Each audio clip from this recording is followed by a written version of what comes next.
Nous sommes allés dans une des écoles nationales de l'industrie laitière. Direction Surgères, en Charente-Maritime. La commune dispose d'un des rares lycées en France qui forment les fromagers de demain. Et vous allez enlever les décailleurs et mettre les brassoirs, vous relevez bien les numéros. Alors on prépare un fromage à pâte pressée non cuite qui s'appelle le ronsard. Donc c'est une technologie proche de la technologie de la raclette. Franck Neyers est formateur, c'est un spécialiste en génie alimentaire. La production de fromage à la ferme ou dans les plus grandes usines n'a aucun secret pour lui. C'est le même matériel qu'en industriel. En industriel, au lieu que ce soit une cuve comme ça de 1100 ou 1200 litres, on est sur des cuves plutôt de 20 000 litres.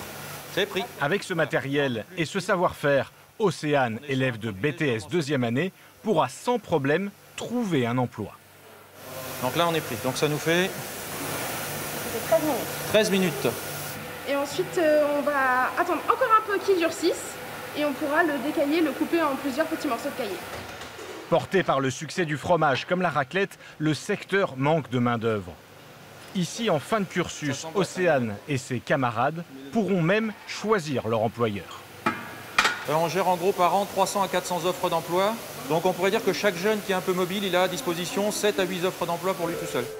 Encore faut-il apprendre à maîtriser les coûts de production. Pour être moins cher que la raclette IGP, la raclette industrielle utilise par exemple du lait pasteurisé. À la clé, 10 à 15% d'économie. Le fait de travailler au lait cru, c'est effectivement prendre le risque d'avoir des aspects et des croûtages non conformes. Que quelqu'un qui fait en pasteurisé sur une chaîne industrielle, il standardise tout, donc ça génère une baisse des coûts. Dans l'industrie fromagère, c'est aussi en laboratoire qu'on trouve des leviers pour encore faire baisser les coûts.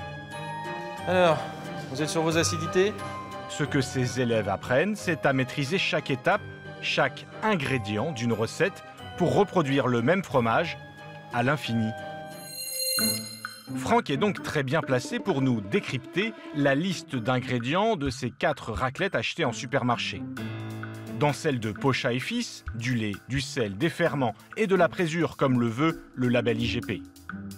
Dans celle d'Auchan, de Richemont, d'Entremont, 2 nouveaux ingrédients apparaissent.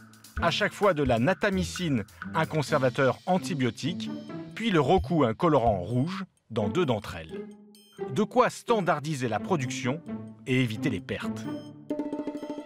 Pour avoir un visuel plus régulier, c'est-à-dire que le Roku, pour avoir une couleur régulière légèrement orangée, ne pas avoir d'hétérogénéité de couleur, et la natamycine pour éviter d'avoir des taches de moisissure qui seraient gênantes au visuel à l'affinage. Voilà pourquoi la raclette industrielle est proposée à des prix 20 à 40% moins élevés que celle de Savoie IGP.